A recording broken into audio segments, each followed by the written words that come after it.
16/5/26. പ്രഭാതമുരളി ബാബ്ദാദ മധുബൻ. ബാബ പറയുന്നു, മധുരമായ കുട്ടികളെ, സദാ ഓർമ്മ വയ്ക്കൂ, വളരെയധികം കഴിഞ്ഞുപോയി, അല്പമാണ് ബാക്കിയുള്ളത്. ഇപ്പോഴാണെങ്കിൽ വീട്ടിലേക്ക് പോകേണ്ടതുണ്ട്. ഈ മോശമായ ശരീരത്തെയും ലോകത്തെയും മറക്കണം. ചോദ്യം: ഏതൊരു ലഹരി നിരന്തരം ഉണ്ടായിരിക്കുമെങ്കിൽ സ്ഥിതി വളരെ ഫസ്റ്റ് ക്ലാസ് ആയിരിക്കും? ഉത്തരം: നിരന്തരം ലഹരി ഉണ്ടായിരിക്കണം. ജീവിക്ക് മരണം, വേടന് ഇര. നമ്മൾ ഫരിഷ്തയായി തൻ്റെ പ്രിയതമൻ്റെ കൂടെ വീട്ടിലേക്ക് പോകും. ബാക്കിയെല്ലാം സമാപ്തമാകേണ്ടതുണ്ട്. ഇപ്പോൾ നമ്മൾ ഈ പഴയ തോൽ ഉപേക്ഷിച്ച് പുതിയതെടുക്കും. ഈ ജ്ഞാനം മുഴുവൻ ദിവസവും ബുദ്ധിയിൽ ഇറ്റിറ്റ് വീണുകൊണ്ടിരിക്കട്ടെ. എങ്കിൽ അപാര സന്തോഷമുണ്ടായിരിക്കും. സ്ഥിതി ഫസ്റ്റ് ക്ലാസ്സായി മാറും. ഗീതം. ഇത് ആരാണ് ഇന്ന് വന്നിരിക്കുന്നത്? ഓം ശാന്തി. ഇത് ആരാണ് പറഞ്ഞത്? കുട്ടികൾ. അതീന്ദ്രിയ സുഖമായ ജീവിതത്തിൽ വന്ന് പറയുന്നു, പരിധിയില്ലാത്ത ബാബ വന്നിരിക്കുന്നു. എന്തിനു വേണ്ടി? ഈ പതിത ലോകത്തെ പരിവർത്തനപ്പെടുത്തി പാവന ലോകം ഉണ്ടാക്കാൻ. പാവന ലോകം എത്ര വലുതായിരിക്കും? പതീത ലോകം എത്ര വലുതാണ്? ഇത് കുട്ടികളായ നിങ്ങളുടെ ബുദ്ധിയിൽ വരേണ്ടതാണ്. ഇവിടെ എത്ര കോടിക്കണക്കിന് മനുഷ്യരുണ്ട്. ഇതിനെ പതീത ഭ്രഷ്ടാചാരി ലോകം എന്ന് പറയുന്നു. മധുരമധുരമായ കുട്ടികൾക്ക് മനസ്സിൽ വരണം, നമ്മുടെ പുതിയ ലോകം എത്ര ചെറുതായിരിക്കും. നമ്മൾ എങ്ങനെ രാജ്യം ഭരിക്കും? നമ്മുടെ ഭാരതം പോലൊരു ദേശം ഉണ്ടായിരിക്കില്ല. ഭാരതം സ്വർഗമായിരുന്നു എന്നത് ആരും മനസ്സിലാക്കുന്നില്ല. അതുപോലൊരു ദേശം ഉണ്ടാവുക സാധ്യമല്ല. നിങ്ങൾക്ക് ഇത് മനസ്സിലായി. ഈ ഭാരതം ഇപ്പോൾ ഒരു ഉപയോഗവുമില്ല. ഭാരതം സ്വർഗമായിരുന്നു, ഇപ്പോൾ അല്ല.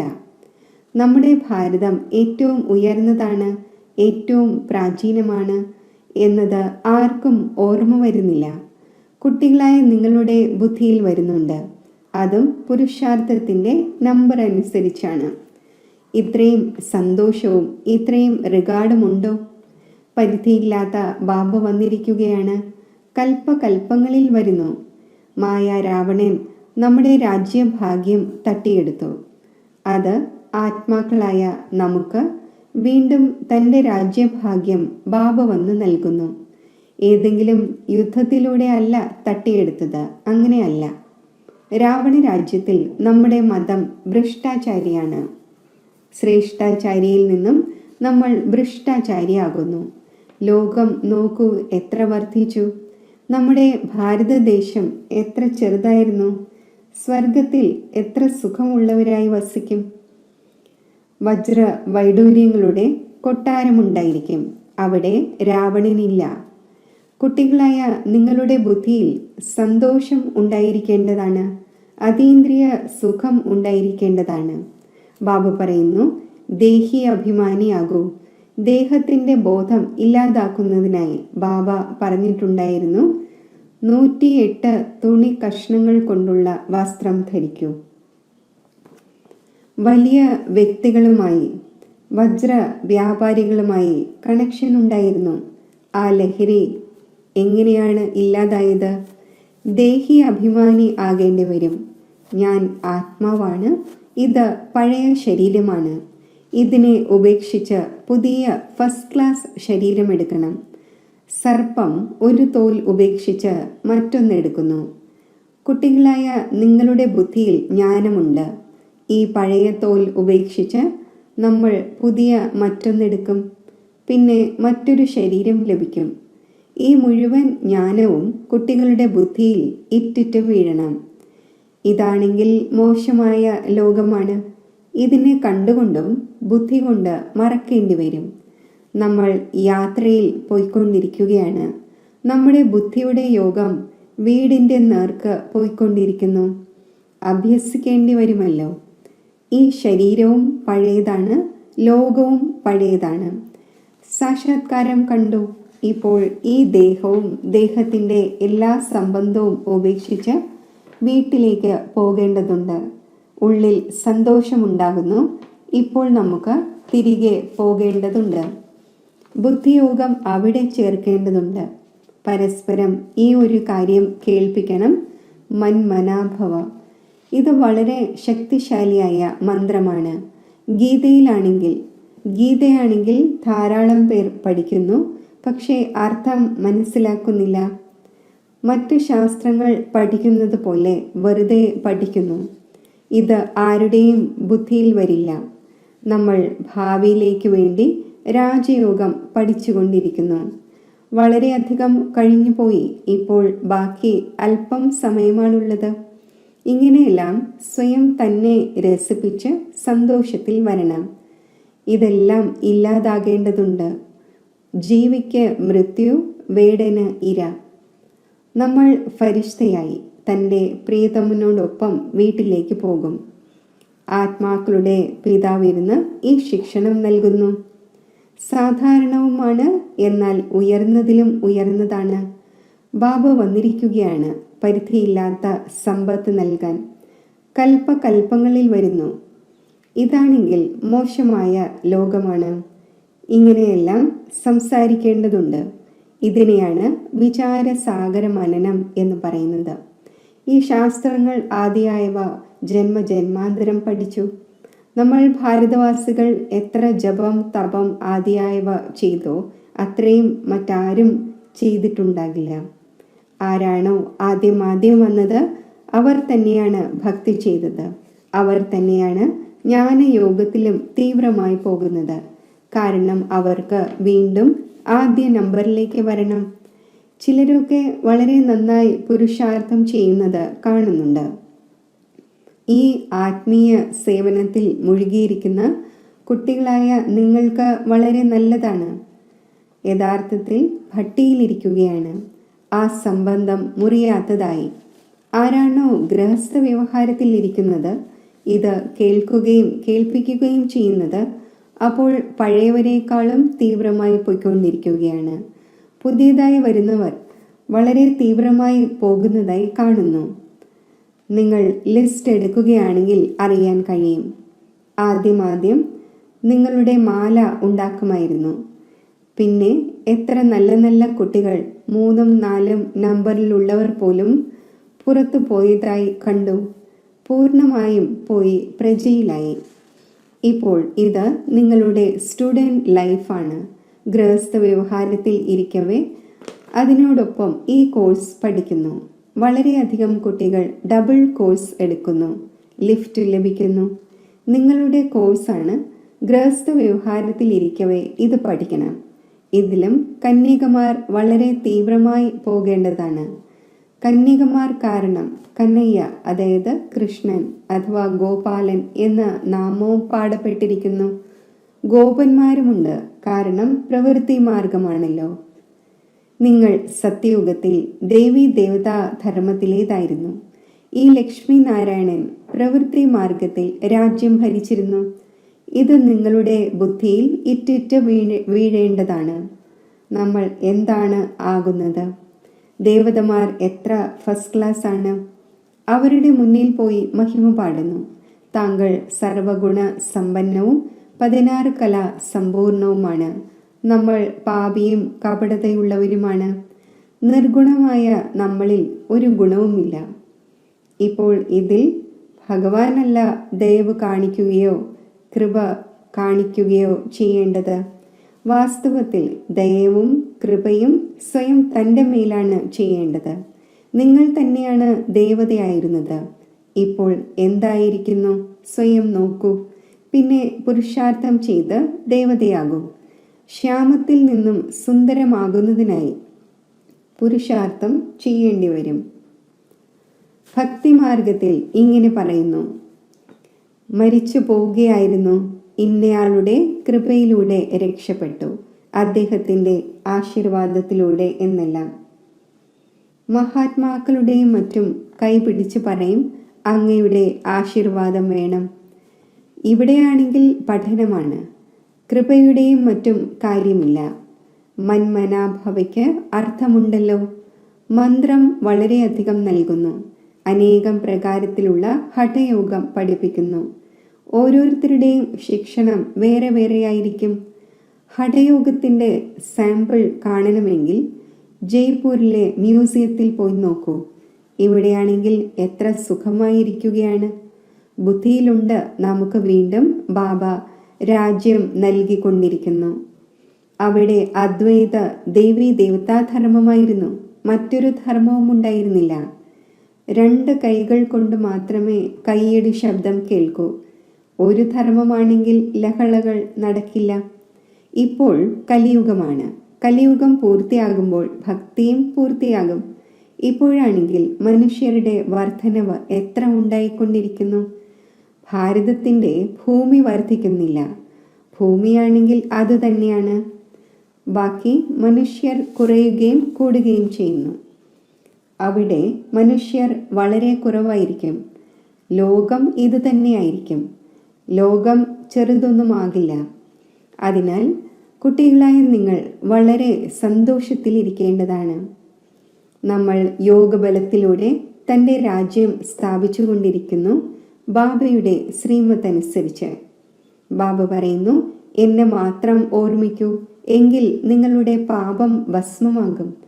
ആത്മാവിൽ തന്നെയാണ് മാലിന്യം ചേർന്നിരിക്കുന്നത്. സതോ രജോ തമോ എന്ന് കേവലം പറയുന്നു. ആത്മാവിൽ തന്നെയാണ് മാലിന്യം ചേരുന്നത് എന്നത് കാണിക്കുന്നില്ല. ആദ്യം ഗോൾഡൻ ഏജ് ആയിരുന്നു, പ്യോർ സ്വർണമായിരുന്നു. പിന്നെ വെള്ളി കലരുന്നു, അതിനെ സിൽവർ ഏജ് എന്ന് പറയുന്നു. ചന്ദ്രവംശി. ഇംഗ്ലീഷ് വാക്ക് എത്ര നല്ലതാണ്. ഗോൾഡൻ, സിൽവർ, കോപ്പർ, പിന്നെ അയൺ. ബാബു മനസ്സിലാക്കിച്ചു തരുന്നു, ആത്മാവിൽ കലർപ്പ് ചേരുന്നു. അതെങ്ങനെ മാറും? സതോയിൽ നിന്നും തമോ ആയിരിക്കുന്നു, വീണ്ടും തമോയിൽ നിന്നും സതോ എങ്ങനെയാകും? ഗംഗയിൽ സ്നാനം ചെയ്യുന്നതിലൂടെ സതോ പ്രധാനമായി മാറും എന്ന് മനസ്സിലാക്കുന്നു. എന്നാൽ ഇത് നടക്കുക സാധ്യമല്ല. ഗംഗാ സ്നാനവും മറ്റും ദിവസവും ചെയ്തുകൊണ്ടിരിക്കുന്നു. ചിലരാണെങ്കിൽ നിയമധർമ്മങ്ങൾ പാലിക്കുന്നവരാകുന്നു. തോടുകളിലും മറ്റും പോയി സ്നാനം ചെയ്യുന്നു. നിങ്ങളോട് ബാബ പറയുന്നു, ബാബയെ ഓർമ്മിക്കുന്നതിൻ്റെ ഈ ഒരു നിയമം വയ്ക്കൂ. ഓർമ്മയുടെ സ്നാനം അഥവാ യാത്ര ചെയ്യൂ. ജ്ഞാന സ്നാനവും ചെയ്യിക്കുന്നു, യോഗത്തിൻ്റെ യാത്രയും പഠിപ്പിക്കുന്നു. ബാബ ജ്ഞാനം നൽകുന്നു. ഇതിൽ യോഗത്തിൻ്റെയും ജ്ഞാനമുണ്ട്, സൃഷ്ടിചക്രത്തിൻ്റെയും ജ്ഞാനമുണ്ട്. ബാക്കി ശാസ്ത്രങ്ങളിലെ ജ്ഞാനമാണെങ്കിൽ വളരെയധികം നൽകുന്നു. യോഗത്തെ അറിയുന്നതേയില്ല. ഹഠയോഗം മനസ്സിലാക്കിയിരിക്കുകയാണ്. യോഗാശ്രമങ്ങൾ അനേകമുണ്ട്. മന്മനാഭവയുടെ മന്ത്രം നൽകും. എന്നാൽ ബാബയിലല്ലാതെ ഒരു മനുഷ്യൻ്റെയും അടുക്കൽ ഈ ജ്ഞാനമില്ല. ഇപ്പോൾ 84 ജന്മങ്ങളുടെ ചക്രം പൂർത്തിയായി. പിന്നെ പുതിയ ലോകമുണ്ടാകും. വൃക്ഷത്തിൻ്റെ അഭിവൃദ്ധി എങ്ങനെ നടക്കുന്നു എന്നത് നിങ്ങളുടെ ബുദ്ധിയിലുണ്ട്. ഈ രാജധാനി സ്ഥാപിതമായിക്കൊണ്ടിരിക്കുന്നു. എല്ലാവരും ഒരുമിച്ച് പോവുകയില്ല. ബ്രാഹ്മണരുടെ വൃക്ഷം വളരെ വലുതാകും, പിന്നെ കുറച്ചായി പോകും. പ്രജകൾ തയ്യാറായിക്കൊണ്ടിരിക്കും. അല്പമെങ്കിലും ആരെങ്കിലും കേട്ടുവെങ്കിൽ പ്രജാപദവിയിൽ വരും. സെൻറ്റേഴ്സ് വളരെയധികം വൃദ്ധി പ്രാപിക്കും. ധാരാളം എക്സിബിഷനുകൾ പലയിടങ്ങളിലും നടന്നുകൊണ്ടിരിക്കും. ക്ഷേത്രങ്ങൾ ഉണ്ടായിക്കൊണ്ടിരിക്കുന്നത് പോലെ നിങ്ങളുടെ എക്സിബിഷനും ഗ്രാമങ്ങളിൽ ഉണ്ടാകും. വീടുകൾ തോറും പ്രദർശനികൾ വയ്ക്കേണ്ടി വരും. അഭിവൃദ്ധി പ്രാപിച്ചുകൊണ്ടിരിക്കും. അതിനാൽ ഒടുവിൽ ഈ ചിത്രങ്ങളും അച്ചടിക്കേണ്ടി വരും. എല്ലാവരുടെയും അടുക്കൽ ബാബയുടെ സന്ദേശം പോകണം. കുട്ടികളായി നിങ്ങൾക്ക് വളരെ ഭാരിച്ച് സർവീസ് ചെയ്യേണ്ടതുണ്ട്. ഇപ്പോൾ ഈ പ്രൊജക്ടർ എക്സിബിഷൻ്റെ ഫാഷൻ ഇറങ്ങിയിരിക്കുന്നു. അപ്പോൾ ഗ്രാമങ്ങളിൽ പോയി കാണിക്കേണ്ടി വരും. അവർ നല്ല രീതിയിൽ എടുക്കും. ശിവജയന്തി എന്ന് പാടപ്പെടുന്നു. എന്നാൽ ശിവൻ എങ്ങനെയാണ് വരുന്നത് ഇതാർക്കും അറിയില്ല. ശിവപുരാണം തുടങ്ങിയവയിൽ ഈ കാര്യങ്ങളില്ല. ഈ കാര്യങ്ങൾ നിങ്ങൾ കേൾക്കുന്നു. കേൾക്കുന്ന സമയം നല്ലതായി തോന്നുന്നു, പിന്നെ മറന്നു പോകുന്നു. നല്ല രീതിയിൽ പോയിന്റ്സിൻ്റെ ധാരണ ഉണ്ടാവുകയാണെങ്കിൽ സർവീസും നല്ല രീതിയിൽ ചെയ്യാൻ സാധിക്കും. എന്നാൽ എല്ലാ പോയിന്റ്സും ആർക്കും ധാരണയാകുന്നില്ല. പ്രഭാഷണം ചെയ്തു വരും, പിന്നെ ചിന്തയിൽ വരും, ഈ പോയിന്റ് കൂടി മനസ്സിലാക്കിച്ചു കൊടുത്തിരുന്നു എങ്കിൽ നന്നായിരുന്നേനെ. ആർക്കാണോ ദേഹാഭിമാനം ഇല്ലാത്തത് അവർ പെട്ടെന്ന് പറയും. പ്രഭാഷണം ചെയ്ത ശേഷം പിന്നെ ചിന്തിക്കും, നമ്മൾ എല്ലാ പോയിന്റ്സും ശരിയായി മനസ്സിലാക്കിച്ചു കൊടുത്തോ? ഈ പോയിന്റ് മറന്നുപോയി. പോയിന്റ്സ് കൂടെ പോരുകയൊന്നുമില്ല. ഇത് കേവലം ഇപ്പോഴത്തേക്ക് വേണ്ടിയാണ്. പിന്നെ ഇത് സമാപ്തമാകും. ഈ കണ്ണുകൾ കൊണ്ട് എന്തെല്ലാം ഇപ്പോൾ കാണുന്നോ അത് പിന്നെ സത്യയുഗത്തിലുണ്ടാകില്ല. നിങ്ങൾക്ക് ജ്ഞാനത്തിൻ്റെ മൂന്നാമത്തെ നേത്രം ഇപ്പോൾ ലഭിക്കുന്നു. ഇപ്പോൾ നിങ്ങൾ ത്രിനേത്രിയാകുന്നു. ബാബ വന്ന് നിങ്ങൾക്ക് ജ്ഞാനം നൽകിക്കൊണ്ടിരിക്കുന്നു. അത് ആത്മാവ് ധാരണ ചെയ്യുന്നു. ആത്മാവിന് മൂന്നാമത്തെ നേത്രം ലഭിക്കുന്നു. ഞാൻ ആത്മാവാണ് എന്ന ജ്ഞാനം ആരിലുമില്ല. ഈ ശരീരത്തിലൂടെ ഈ കാര്യം ചെയ്യുന്നു. ബാബ നമ്മളെ പഠിപ്പിക്കുന്നു. ഇത് ബുദ്ധിയിൽ വയ്ക്കണം. ഇതിൽ പ്രയത്നമുണ്ട്. കുട്ടികൾ പ്രയത്നിക്കണം, സന്തോഷത്തിലിരിക്കണം. ഇപ്പോൾ നമ്മുടെ രാജ്യം ഇതാ വന്നു കഴിഞ്ഞു. നിങ്ങൾക്കറിയാം നമ്മുടെ രാജ്യത്തിൽ എന്തെല്ലാം ഉണ്ടാകും എന്ന്. കുട്ടികളായ നിങ്ങൾക്കും വളരെയധികം സന്തോഷമുണ്ടായിരിക്കേണ്ടതാണ്. നമ്മൾ ഈ പഠനത്തിലൂടെ രാജ്യം നേടുന്നു. പഠിക്കുന്നവർക്ക് പദവി ഓർമ്മയുണ്ടായിരിക്കും. നമ്മൾ പഠിക്കുന്നത് ഭാവിയിലേക്ക് വേണ്ടിയാണ്. നല്ല രീതിയിൽ പഠിക്കുകയാണെങ്കിൽ രാജസിംഹാസനത്തിൽ ഇരിക്കും. അവരാണെങ്കിൽ പ്രസിദ്ധമാകുന്നു. ഇപ്പോൾ ലിസ്റ്റ് എടുക്കുകയും മാല തയ്യാറാക്കുകയുമാണെങ്കിൽ എല്ലാവരും പറയും, ഇന്ന കുട്ടിയെ നമ്മുടെ അടുക്കൽ അയക്കൂ റിഫ്രഷ് ചെയ്യാൻ. പ്രഭാഷണം നടത്തുന്നവരെ വിളിക്കുന്നു. അപ്പോൾ അവരോട് റിഗാർഡും വെക്കേണ്ടതാണ്. നമുക്ക് ഈ ഒന്നിനെ പോലെ സമർത്ഥരാകണം. ശരി, മധുരമധുരമായ സിഖിലതെ കുട്ടികൾക്ക് മാതാവും പിതാവുമായ ബാബ്ദാദയുടെ സ്നേഹസ്മരണകൾ. Good morning. ആത്മീയ അച്ഛൻ്റെ ആത്മീയ കുട്ടികൾക്ക് നമസ്തേ. ധാരണയ്ക്കുള്ള മുഖ്യസാരം: അതീന്ദ്രിയ സുഖം അനുഭവിക്കുന്നതിനായി ദേഹബോധം ഇല്ലാതാക്കുന്നതിൻ്റെ പുരുഷാർത്ഥം ചെയ്യണം. ഇപ്പോൾ തിരികെ വീട്ടിലേക്ക് പോകേണ്ടതുണ്ട്. അതിനാൽ ബുദ്ധിയോഗം വീടുമായി ചേർന്നിരിക്കട്ടെ. ഗൃഹസ്ഥ വ്യവഹാരത്തിലിരിക്കവേ പഠനവും പഠിക്കണം, ഡബിൾ കോഴ്സ് എടുക്കണം. ജ്ഞാനത്തിൻ്റെ സ്നാനവും ഓർമ്മയുടെ യാത്രയും ചെയ്യുകയും ചെയ്യിക്കുകയും വേണം. വരദാനം: കോമളതയെ അതിശയത്തിലേക്ക് പരിവർത്തനപ്പെടുത്തി മായാജീത് ആകുന്ന ശക്തി സ്വരൂപമായി ഭവിക്കട്ടെ. ശക്തി സ്വരൂപം ആകുന്നതിന് വേണ്ടി കോമളതയെ അതിശയത്തിലേക്ക് പരിവർത്തനപ്പെടുത്തൂ. സ്വയം തൻ്റെ സംസ്കാരങ്ങളെ പരിവർത്തനപ്പെടുത്തുന്നതിൽ മാത്രം കോമളം ആകൂ. കർമ്മത്തിൽ ഒരിക്കലും കോമളം ആകാതിരിക്കണം. ഇതിൽ ശക്തി രൂപം ആകണം. ആരാണോ ശക്തി രൂപത്തിൻ്റെ കവചം ധാരണ ചെയ്യുന്നത് അവർക്ക് മായയുടെ ഒരു അമ്പും ഏൽക്കുക സാധ്യമല്ല. അതിനാൽ താങ്കളുടെ മുഖത്തിലൂടെയും നയനഭാവങ്ങളിലൂടെയും കോമളതയ്ക്ക് പകരം ശക്തി രൂപം കാണപ്പെടട്ടെ. അപ്പോൾ മായാജീതായി പാസ് വിത്ത് ഓണറിൻ്റെ സർട്ടിഫിക്കറ്റ് നേടുവാൻ സാധിക്കും. സ്ലോഗൻ: ത്രികാലദർശിയുടെ സീറ്റിൽ സെറ്റായിരുന്ന് ഓരോ കർമ്മവും ചെയ്യൂ. അപ്പോൾ മായ അകലെ നിന്ന് തന്നെ ഓടിപ്പോകും. അവ്യക്ത സൂചന: സദാ അചഞ്ചലവും ആടാത്തതും ഏകരസവുമായ സ്ഥിതി അനുഭവിക്കൂ. ഇതുപോലെ സാകാര ബാബ അക്ഷീണത്തിൻ്റെയും ഏകരസസ്ഥിതിയുടെയും എക്സാമ്പിൾ ആയി കാണിച്ചു. അതേപോലെ കുട്ടികളായ നിങ്ങളും മറ്റുള്ളവരെ പ്രതി എക്സാമ്പിൾ ആകണം. ഇതുതന്നെയാണ് സർവീസ്. സർവീസ് കേവലം ശബ്ദത്തിലൂടെ മാത്രമല്ല നടക്കുന്നത്, സ്ഥിതിയിലൂടെയും സർവീസ് നടക്കുന്നു. അതിനാൽ സമയമനുസരിച്ച് ഇപ്പോൾ തൻ്റെ സ്ഥിതി ഏകരസമാക്കൂ. ഓം ശാന്തി.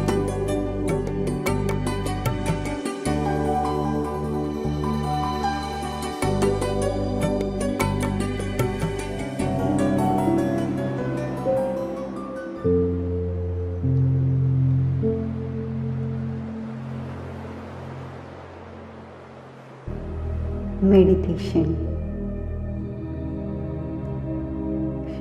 ശുദ്ധ സ്വരൂപമായ ആത്മചൈതന്യത്തിലേക്ക് എൻ്റെ മനസ്സിനെ ഞാൻ സ്ഥിരമാക്കുന്നു.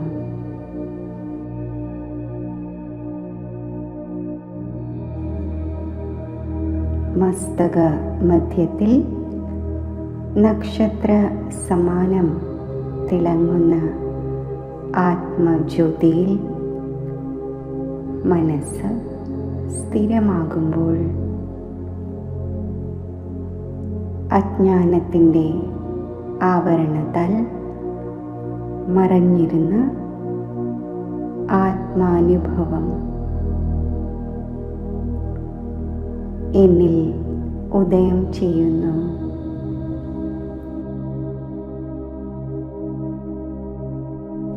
ശാന്തിയും ശക്തിയും പവിത്രതയും സ്നേഹവും എൻ്റെ സ്വാഭാവിക ഗുണങ്ങളായി ഞാൻ അനുഭവിക്കുന്നു.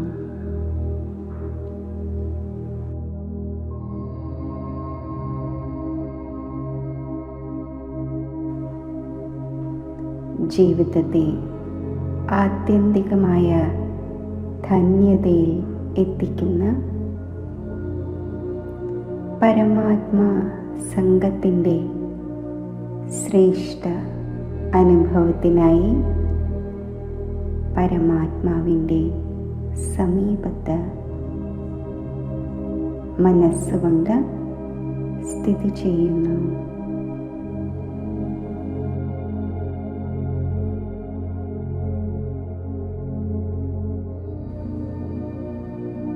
സർവ ദുഃഖങ്ങളെയും ഹരിക്കുന്ന സർവ സൗഭാഗ്യങ്ങളും നേടിത്തരുന്ന ശിവ സാന്നിധ്യത്തിൻ്റെ മംഗളദായി അനുഭവത്തിൽ ഞാൻ ലീനമാകുന്നു.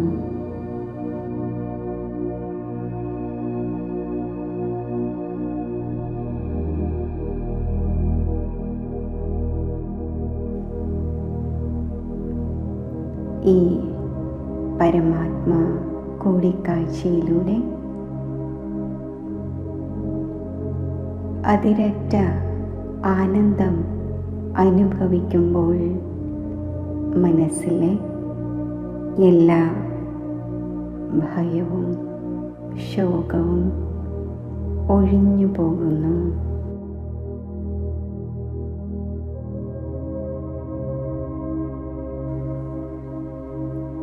ഈ അതിശ്രേഷ്ഠ പരമാത്മാ സംഘം എൻ്റെ മനസ്സിനെ പ്രകാശിപ്പിക്കുന്നു. എൻ്റെ ബുദ്ധിയെ പ്രകാശിപ്പിക്കുന്നു.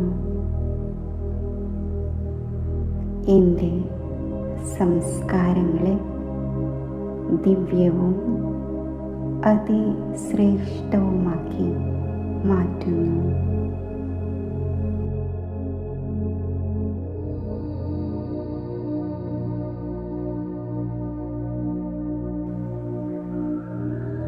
ഈശ്വര സാമീപ്യത്തിൻ്റെ മധുരമായ സുഖവും ആനന്ദവും നുകർന്നുകൊണ്ട്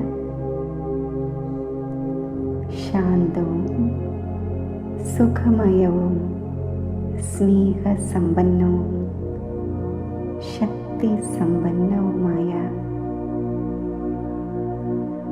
സ്ഥിതി കൈവരിച്ച് ഭൃഗുടി മധ്യത്തിലേക്ക് ഞാൻ അവതരിക്കുന്നു.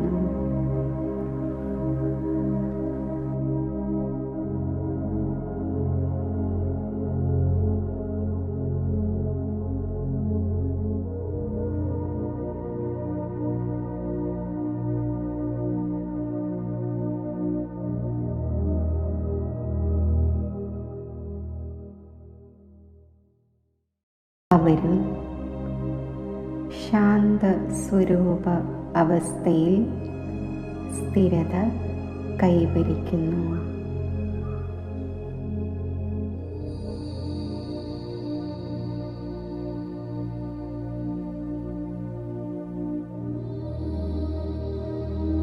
ശാന്തിയുടെ സാഗരമായ ശിവപരമാത്മാവുമായി മാനസികമായി സംയുക്തമായിരുന്ന് ശാന്തിയുടെ കിരണങ്ങൾ വിശ്വമാകെ പ്രസരിപ്പിക്കുമ്പോൾ വിശ്വം മുഴുവനും പരമാത്മാ ശാന്തിയുടെ പ്രഭാവത്താൽ